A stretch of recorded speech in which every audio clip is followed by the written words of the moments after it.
дар вилояти суд боз 4 рӯзи дигар ҳаво гарм мешавад. ҳарорати ҳаво дар ин рӯзҳо аз 38 то 43 дараҷа гарм мешавад. дар ин бора сардори маркази обҳовосанҷии вилояти суд Абдувалӣ Ҳомидов тариқи суҳбати телефонӣ ба мо иттилоъ дод. Вай таъкид кард, ки баландшавии ҳарорати ҳаво асосан дар ноҳияҳои Ашт ва Кӯнибодон ба қайд гирифта мешавад.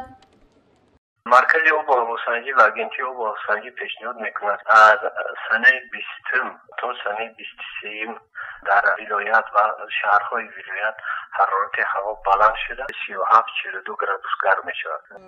اطلاع داده شد که در این روزها در ولایت هوای ببارش در نظر است. شمال از سمت غرب با سرعت 38 در ناحیه‌های علاهیده با شدتناکی تا 13-18 متر در یک ثانیه می‌وزد. هوا در وادی‌ها شبانه 19-24 درجه گرم، روزانه 38-43 درجه گرم می‌شود.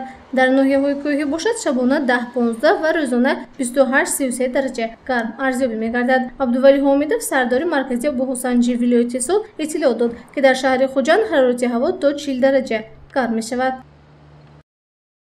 در شهر خوجند هوای کم ابری بی‌بارش پیشگویی شده شمال از سمت شرق با سرعت 4 می‌وزد. حرارت هوا شبانه 21-23 گرادوس گرم، روزانه 38-40 گرادوس گرم می‌شود.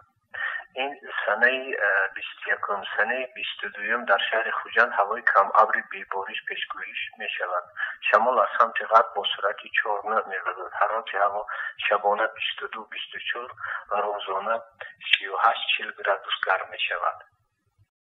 در وادی‌های ولایت سود نسبت به شهر خوجند حرارت هوا گرمتر می‌شود. طبق اطلاع مرکزی آب‌وهواسنجی ولایت سود دام چند روز اخیر از تمام منطقه گرمترین در حدود ولایت این ناحیه اشت بود. روز گذشته در این منطقه حرارت هوا 41-42 درجه گرم شده بود. گزارش مهرانگیز عبداحد و اعظم رحیمov برای برنامه اطلاعاتی خبر.